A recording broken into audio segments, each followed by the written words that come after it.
Assalamualaikum warahmatullahi wabarakatuh. Pertama-tama perkenalkan, nama saya Maris Setiawan Putra dari 11 IPA 1 dari SMA IT Al-Uswa Surabaya.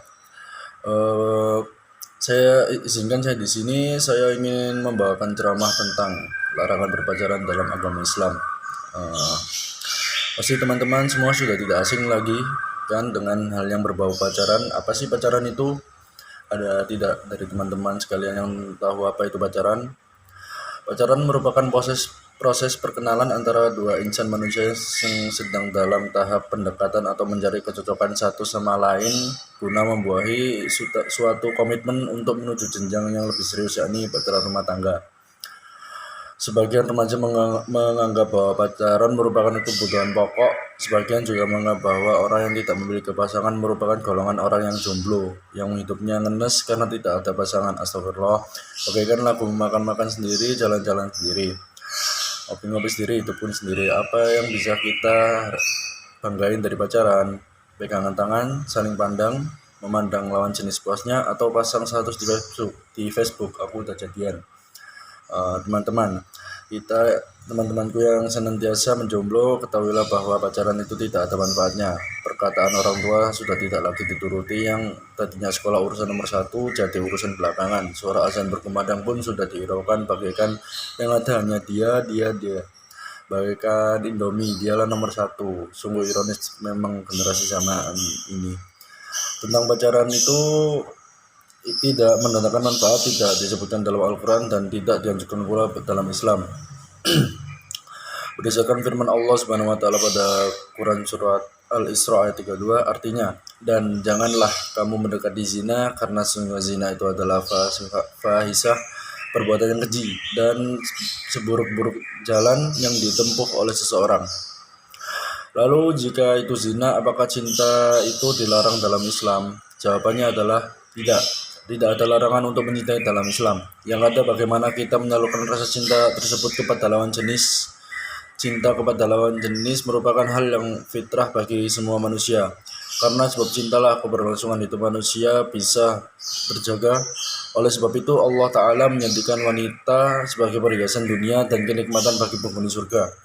Lantas bagaimana penyaluran cinta yang dimaksud dalam Islam?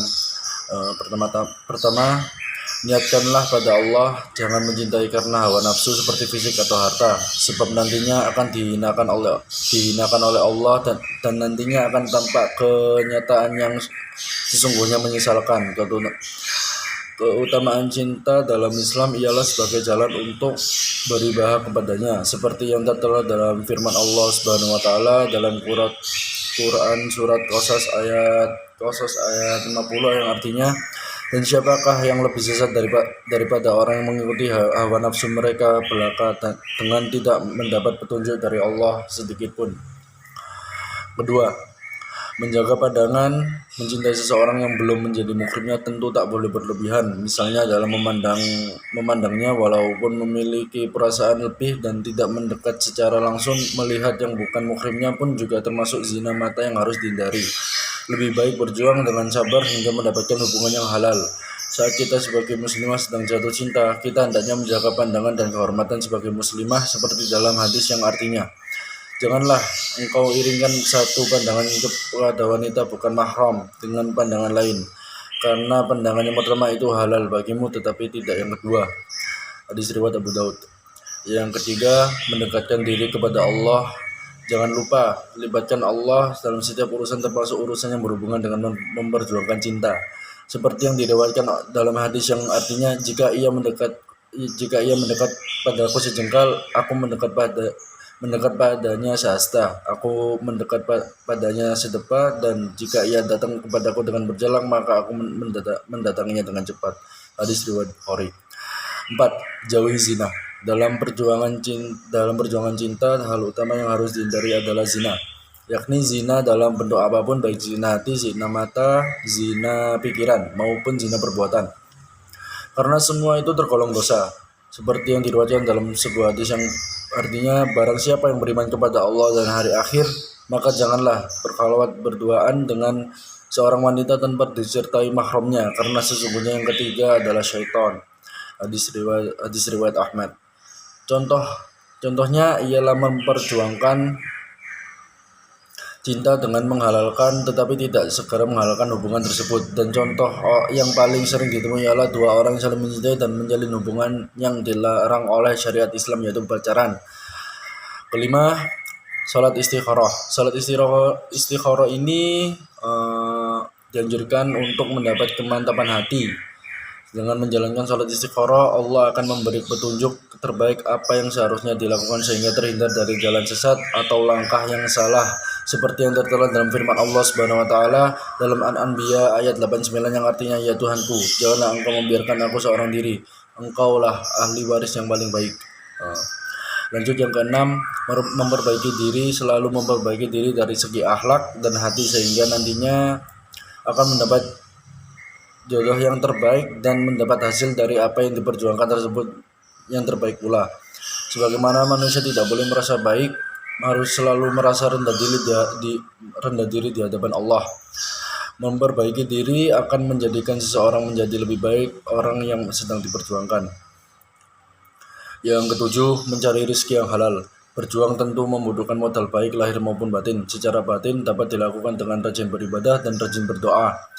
Sedangkan pada aspek lainnya yaitu tentang tanggung jawab, terlebih sebagai seorang laki-laki yang sudah selayaknya bertanggung jawab kepada keluarga. Selama waktu penantian wajib diisi dengan kegiatan yang bermanfaat seperti mencari rezeki yang halal. Yang ke-8, menyibukkan diri dengan hal yang bermanfaat. Selama memperjuangkan cinta, wajib mengisi waktu dengan segala hal yang bermanfaat agar nantinya bisa menjadi orang yang terbaik untuk seseorang yang dicintai. Alangkah lebih baik jika seseorang yang diperjuangkan nantinya bisa hidup bersama dalam kelancaran dan keberkahan, bukan menyusahkan atau membebani. Yang ke-9, diam. Jika merasa belum siap untuk menyampaikan cinta tersebut, maka jalan yang terbaik adalah diam. Dia mencegah dari fitnah dan mencegah dari hawa nafsu. Diam adalah jalan terbaik sambil menunggu dan memperbaiki diri, menerima petunjuk yang terbaik dari Allah, sehingga hati akan terasa tenang dan jauh dari gelisah karena menyadari semua yang ada di dunia ini haknya Allah. Seperti kisah cinta Ali bin Thalib dan Fatimah yang awalnya selalu diperjuangkan dalam diam hingga Allah menunjukkan jalan pada mereka untuk bersatu. Yang ke-10, melamar dan menikahi. Jalan terbaik untuk memperjuangkan cinta ialah menghubungi wali dan menyampaikan perasaan secara baik-baik dan segera melamar dan menikahi orang yang dicintai tersebut.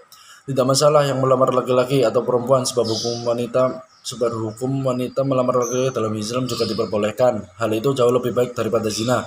Seperti yang tertera dalam firman Allah Subhanahu wa taala dalam Quran surat An-Nur ayat 32 yang artinya, dan nikahilah orang yang masih bujang di antara kamu dan juga orang-orang yang layak menikah dari hamba-hamba sahayamu yang laki-laki dan perempuan. Allah akan memberikan kemampuan pada mereka dengan karunia-Nya dan Allah Maha luas pemberiannya juga. Dari semua halnya tersebut, ada tidak yang sudah kalian lakukan atau kalian terapkan? Pasti belum ya. Mulai sekarang janganlah kalian memulai sesuatu hal yang mendekati zina. Salah satunya yaitu pacaran. Allah tidak melarang kita untuk menyukai sesama lawan jenis, tapi kita sebagai umat muslim harus mengetahui batasan-batasan dalam hal tersebut. Semoga melalui ceramah ini saya selaku Amar Hisham Putra, demikian ceramah yang dapat saya sampaikan pada kesempatan ini. Semoga dapat bermanfaat bagi kita semua dan kita aplikasikan kepada kehidupan sehari-hari. Lebih dan kurangnya mohon dimaafkan. Yang benar datangnya dari Allah Subhanahu wa taala, yang maha benar. Akhirul kalam. Subhanallahumma wa bihamdika asyhadu an la ilaha illa anta astaghfiruka wa atubu ilaik. Wassalamualaikum warahmatullahi wabarakatuh.